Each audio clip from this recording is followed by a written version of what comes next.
Alright, it's my first video. I went to Barnes & Nobles and spent like $300 and decided to put my bounty on display. So here's my Barnes & Nobles haul.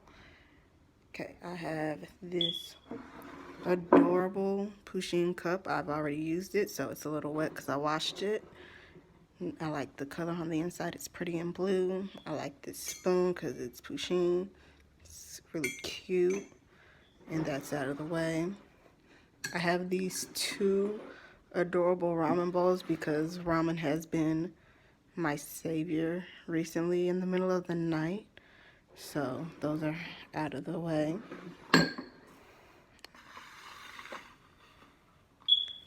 This desktop ski ball.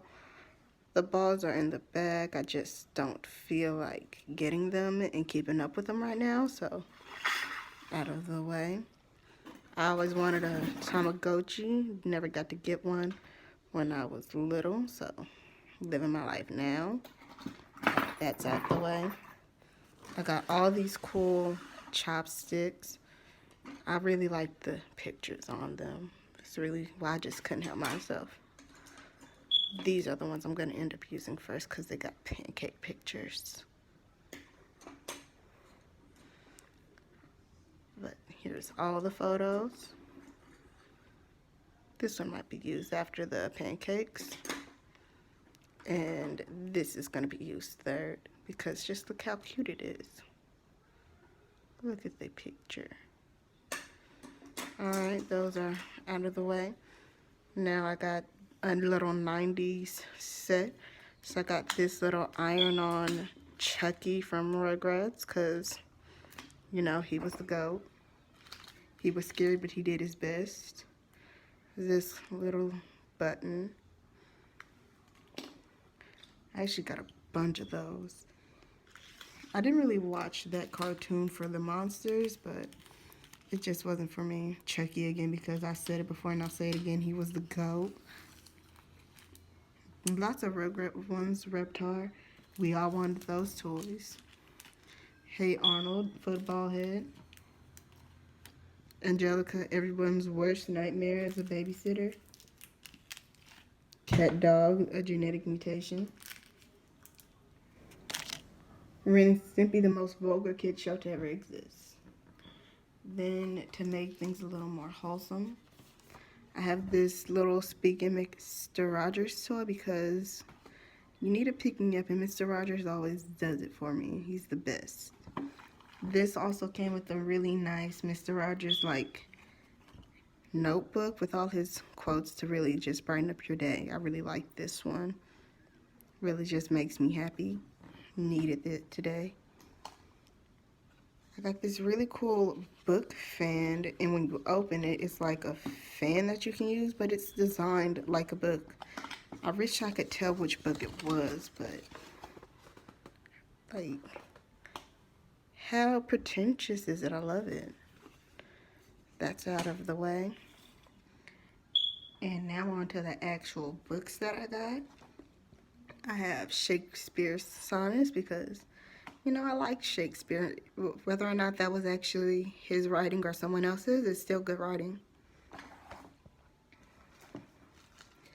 The Odyssey, I read it in school and it was really good.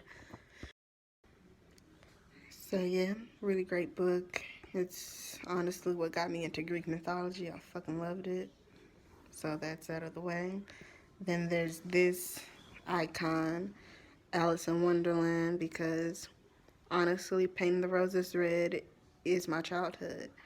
I really didn't want to buy this. I was trying my best not to. I walked past several copies of it, but this one, it's just so thick, and I love the artwork. It's really the artwork that sold me. I like how like the outlining of it is like reflective and silver.